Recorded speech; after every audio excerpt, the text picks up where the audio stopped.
काही गोष्टी करायच्या नाही, पण आपल्या सवयीमुळे आपण वारंवार त्याच गोष्टी करतो. जसं की माझं ओले केस टॉवेलने झटकायचे नाही हे माहिती असून सुद्धा ती सवय माझी काही मोडत नाही. असो, 2 दिवस झाले गॅस संपलेला होता. गॅस मिळत नव्हता. फायनली आज गॅस मिळाला आणि ती गॅस घेऊन आले.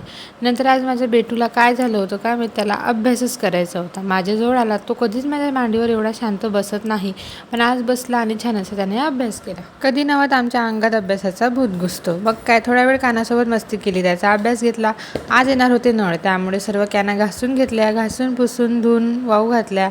नंतर ना केस विंचरायला घेतले. थोडा वेळ होता त्यामुळे पटकन केस विंचरून घेतले. आधी कसं होतं ना, एवढं नीटनेटकं राहायचं, कधीच केस असे वरती बांधून नसायचे, एकदम प्रॉपर वेणी घातलेली असायची ना. आता कसं आहे ना, 2-2 दिवस केस विंचरायला काही टाईम मिळत नाही. माझा आवरेपर्यंत नळसुद्धा आले होते. आता इथं नळ धार एवढी लहान होती की असं वाटत होतं कधी पाणी भरणं होईल कधी नाही, पण नंतर धार वाढली, लगेच पाणी भरून घेतलं. तेवढ्या वेळात कानाची झोप झाली, त्याच्यासाठी छान असा आलू पराठा बनवला.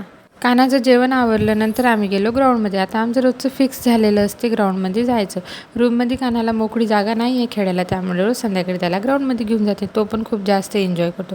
थोडा वेळ खेळलो, मावळता सूर्य बघून घरी निघून आलो. चला मग आजच्यासाठी एवढंच. भेटू उद्याच्या व्हिडिओमध्ये. बाय.